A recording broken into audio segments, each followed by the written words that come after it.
Good morning guys. So ngayon, on the way na tayo ngayon papunta sa McDonald's sa Marcos Highway. So i-meet natin yung ating mga kasama sa Factor Philippines. And ito na nga sila ngayon. Kasama ko na sila. Hindi na ako nakapag-video kanina. So ito, umakit na kami. And ito na kami. Patak-tak na kami. So yan. So dito kami ngayon sa Yon Coffee. Tambay, kwentuhan, and then after nun, kalas-kalas na, uwian na. And shoutout pala sa mga nakasama ko pa uwi. Sorry, hindi ko na nakuha yung mga pangalan nila.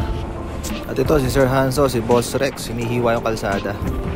At ito na nga, no, nasa Marcos na tayo, naiwanan na tayo, hindi na tayo nakasabay. At ito, nasa Katipunan na nga tayo. Tapos pasok ng Commonwealth. Siyempre, hindi mawawala video ng bike natin. And siyempre, flex na rin yung ating Factor jersey care of Vector. Dito, medyo nakikipagsabayan tayo sa mga sasakyan kasi yung bike rin kinain na ng mga bus and mga jeep. So ito, Sandigan Bayan, isa pang jeep, motor, bus. Ito, Litex na. Ito, papasok na tayo ng Fairview.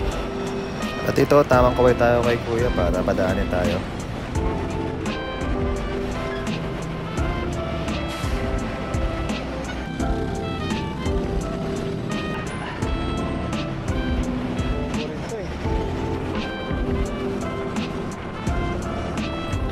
Ito, approaching na tayo sa Jollibee. Jollibee ni Coco Martin. Yan, traffic. Go, pasok!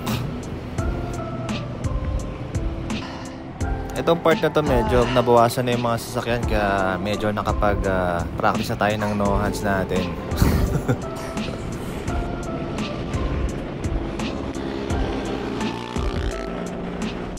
Paakita tayo ng LTO. Tapos syempre traffic check muna tayo dito sa kanto LTO tsaka ng SNR Quirino.